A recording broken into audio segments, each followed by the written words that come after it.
एक योद्धा जिसकी तलवार मुगलों के खून की प्यासी हो गई।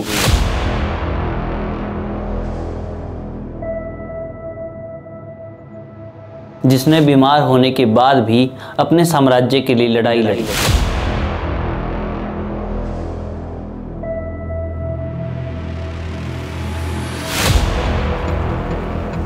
एक योद्धा जो कामाख्या देवी का जयकारा लगाते हुए मुगलों के सामने पर्वत बन के खड़ा हो गया।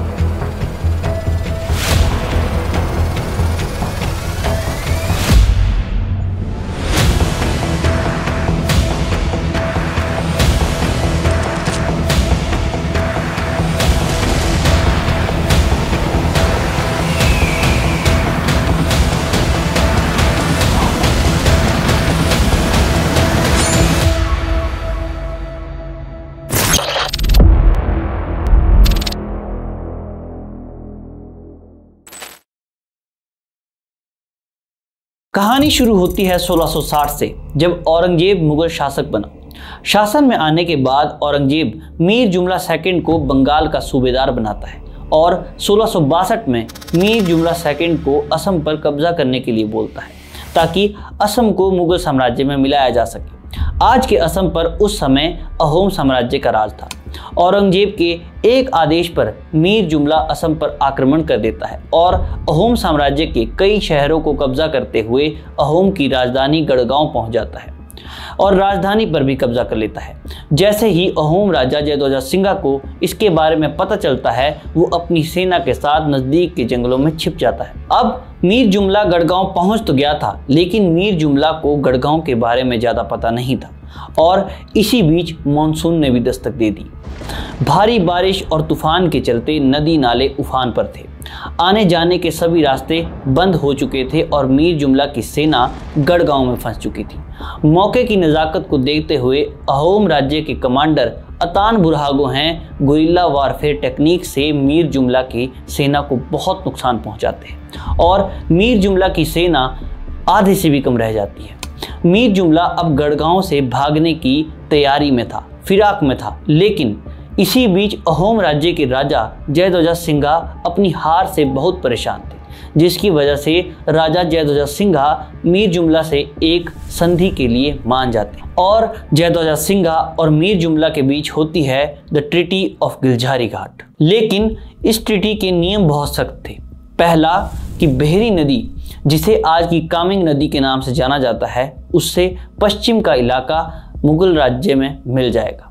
दूसरा कि 20,000 तोला सोना और 1,20,000 तोला चांदी और 40 हाथी अहोम राजा मुगल साम्राज्य को देगा और 3 लाख तोला चांदी और 90 हाथी 12 महीने में और देने होंगे और सालाना 12 हाथी और देने होंगे। यहाँ तक तो ठीक था, लेकिन इसमें जो सबसे लज्जा की बात थी वो थी कि अहोम राजा जयध्वजा सिंघा को अपनी एक बेटी मुगल राजा के हरम के लिए देनी होगी। अपने राज्य को बचाने के लिए जयध्वजा सिंघा इन शर्तों को मान जाता है, लेकिन हार की शर्म के तले ही जाता है। उतने समय जयध्वजा सिंघा अपने भाई चक्रध्वज सिंघा को बोलता है कि भाई, अगर हो सके तो इस हार के भाले को हमारे राज्य के सीने से निकाल देना। चक्रध्वज सिंघा एक बहुत ही समझदार और साहसी राजा था। चक्रध्वज सिंघा ने राजा बनते ही अपनी सेना में बहुत से बदलाव किए। अपनी पड़ोसी रियासतों जैसे जयंतिया, कचरिया रियासतों से मित्रता बढ़ाई, खाने पीने की चीज़ों के उत्पादन में भी बढ़ोतरी की, साथ ही शस्त्रों में भी बढ़ोतरी की। सेना में भी बहुत से बदलाव किए गए, जिसमें सेना को अनुशासित किया गया। 10 सैनिकों को लीड करने वाला डेगा कहलाता था, 100 सैनिकों को लीड करने वाला सैन्या, 1000 के लीडर को हजारका, 3000 के लीडर को राजखोआ, 6000 के लीडर को फुकन और जो इन सबको लीड करता था वो होता था बोरफुकन। और राजा चक्रध्वज सिंघा ने लचित को अपना बोरफुकन बनाया। लचित की पैदाइश 24 नवंबर 1622 की थी और इससे पहले इसके पिता भी अहोम राजा के मुख्य सेना अध्यक्ष थे। लचित को अपनी सेना का बोरफुकन बनाने के बाद राजा चक्रध्वज सिंघा मुगलों की ट्रीटी को मानने से इनकार कर देता है और हाथी और चांदी देने से भी मना कर देता है। लेकिन मुगलों के जबरदस्ती करने पर 1667 में लचित और अतहान बुरहागो हैं के साथ अहोम सेना को लेकर गुवाहाटी के लिए निकलता है। तब तक मुगल साम्राज्य ने अहोम साम्राज्य से जीती हुई जमीन की राजधानी गुवाहाटी बनाई हुई थी और उनका प्रमुख किला था ईटाकुली। लचित धीरे धीरे सारे शहरों को जीतते हुए नवंबर 1667 को गुवाहाटी ईटाकुली पहुंचता है, लेकिन लचित के पास सेना में घुड़सवार नहीं थे और बिना घुड़सवारों के किले पर कब्जा करना आसान नहीं था, क्योंकि किले के मुहाने पर तोपें लगी हुई थी। इसलिए लचित अब एक नया प्लान बनाता है। वो इस्माइल सिद्दीकी के नेतृत्व में कुछ लोगों को किले पर रात के अंधेरे में भेजता है। ये लोग रात को किले की दीवारें फांद कर किले के मुहाने पर रखी तोपों में पानी डाल देते हैं, जिससे तोपें खराब हो जाती है और अगली सुबह अहोम सेना किले पर आक्रमण कर देती है। बिना तोपों के मुगल सेना किले की रक्षा नहीं कर पाती और अहोम किले पर कब्जा कर लेते हैं। मुगलों को अपनी जान बचाकर भागना पड़ता है और अहोम साम्राज्य अपनी पुरानी सीमाओं तक पहुंच जाता है। औरंगजेब को जब इसके बारे में पता चलता है, इस हार के बारे में पता चलता है, तो वो सेना से पूछता है कि ये हार कैसे हुई। तो एक जवान के मुख से निकलता है कि एक शख्स के कारण, लेकिन ये पता नहीं कि वो इंसान है या आदमजात। लेकिन कुछ लोगों ने हींग डांग को देखा है। औरंगजेब सैनिक से पूछता है कि ये हींग डांग क्या है, तो सैनिक जवाब देता है लचित की तलवार। ये सुनते ही औरंगजेब गुस्से में बोलता है कि अगर ये आदमजात है तो इसे मरना होगा, और अपने सबसे पसंदीदा कश्मीर के मनसबदार जयपुर और आमेर के राजा राम सिंह को गुवाहाटी जाने का आदेश दे देता है और अहोम राज्य को पूरी तरह से तहस नहस करने का आदेश देता है। औरंगजेब की नज़रों में अहोम राज्य के लिए इतना गुस्सा था कि राजा राम सिंह के नेतृत्व में 4000 घुड़सवार, 1500 अहदी, जो मुगल सेना की सबसे खतरनाक टुकड़ी होती थी, जिसे राजा खुद चुनता था और ट्रेनिंग भी देता था, बल्कि इन्हें बाकियों से ज़्यादा सैलरी भी दी जाती थी। इसके अलावा 5000 बंदूकची और रास्ते में 30,000 पैदल सैनिक, 21,000 राजपूती ठाकुर और उनके सैनिक, 18,000 और घुड़सवार, 15,000 तीरंदाज, 1,000 तोपें और 40 जहाज इस बेड़े में और जोड़े जाते हैं। मुगल सेना को अहोम राज्य तक पहुंचने में 1 साल का समय लगा और इस बीच लचित के जासूस मुगल सेना पर नजर बनाए हुए थे। और जैसे ही लचित को इस सेना के बारे में पता चला, एक बार को तो वो हैरान हो गए, लेकिन फिर हिम्मत बांधते हुए वो एक स्ट्रेटजी बनाता है।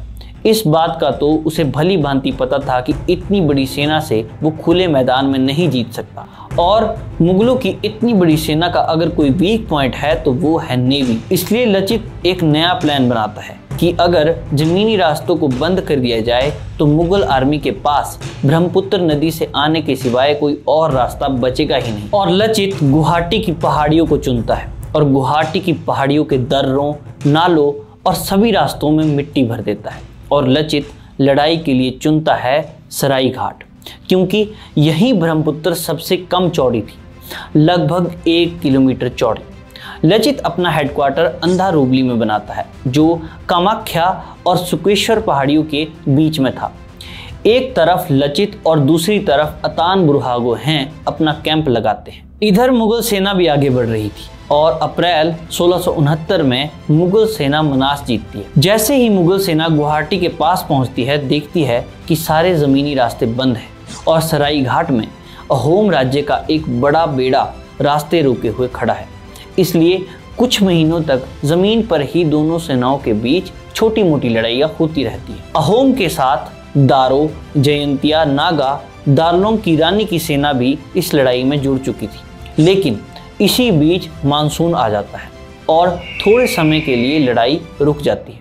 औरंगजेब इतने महीनों से चल रही लड़ाई को देखकर बंगाल के सूबेदार शाहिस्ता खान को बोलकर राम सिंह को और सेना भेजता है। पहाड़ों में लड़ाई चलती रहती है, लेकिन दोनों पक्षों की कोई खास जीत नहीं हो रही थी। इससे परेशान होकर राजा राम सिंह अहोम राजा को द्वंद्व के लिए पुकारता है और कहता है कि अगर वो हारता है तो वापस चला जाएगा।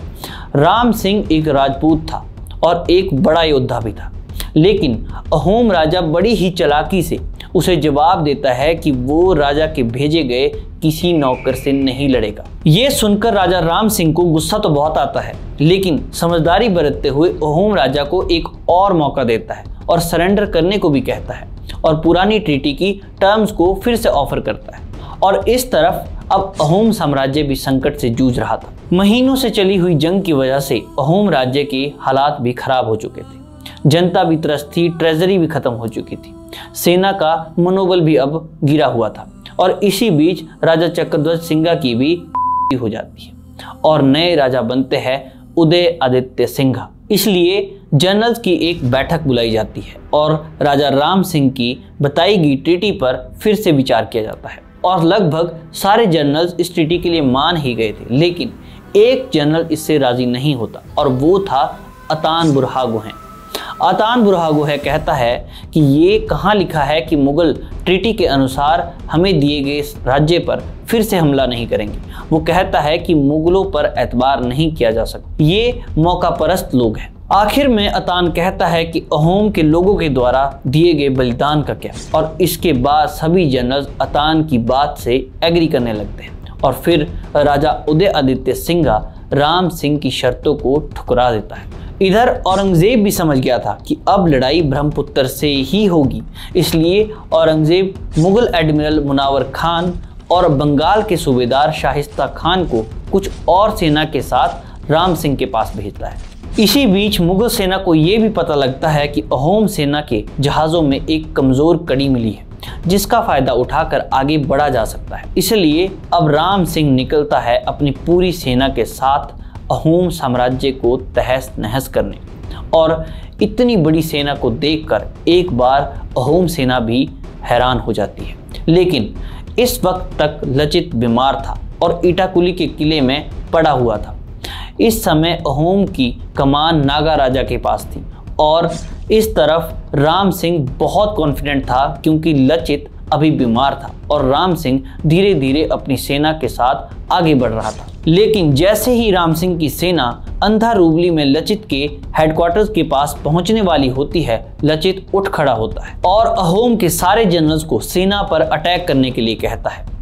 नदी के दोनों तरफ जमीन और पानी में वो युद्ध खोल देता है और बीमार हालत में वो खुद 7 जंगी जहाज लेकर युद्ध में उतरता है। अहोम सेना में लचित की खबर सुनते ही एक जज्बे की लहर उठ जाती है और सारी अहोम सेना इस जंग में एक साथ कूद जाती है और फिर होता है एक विध्वंसक युद्ध। ब्रह्मपुत्र नदी के उस छोटे से दर्रे में अहोम सेना के चौतरफा हमले से मुगल सेना कंफ्यूज हो जाती है और मुगलों का एडमिरल मुनावर खान हुक्का पीते हुए मारा जाता है। उसी एक दिन में मुगलों के 4000 सैनिक मारे जाते हैं, 3 जनरल मारे जाते हैं और मुगलों को अपनी जान बचाकर वापस भागना पड़ता है।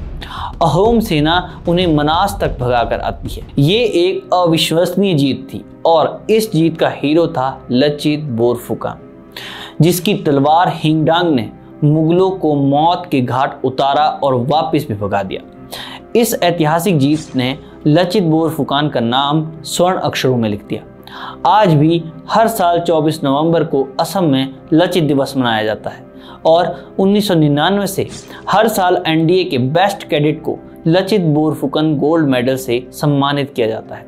आप खुद ही सोचिए कि बैटल ऑफ सराई घाट इतना जबरदस्त था कि मुगल सेना के जहां 4000 सैनिक मारे गए, वहां अहोम सेना के सिर्फ 150 सैनिक मारे गए थे। ये सारी स्ट्रेटजी लचित बोरफुकन की थी, जिसे आप स्पार्टन आर्मी के लेनियोडस से भी अच्छा जनरल मान सकते हैं। ये कहानी थी शूरवीरों की, ये कहानी थी कामाख्या देवी के सपूतों की, ये कहानी थी योद्धाओं की, ये कहानी थी बैटल ऑफ सराई घाट की। जय हिंद, जय भारत।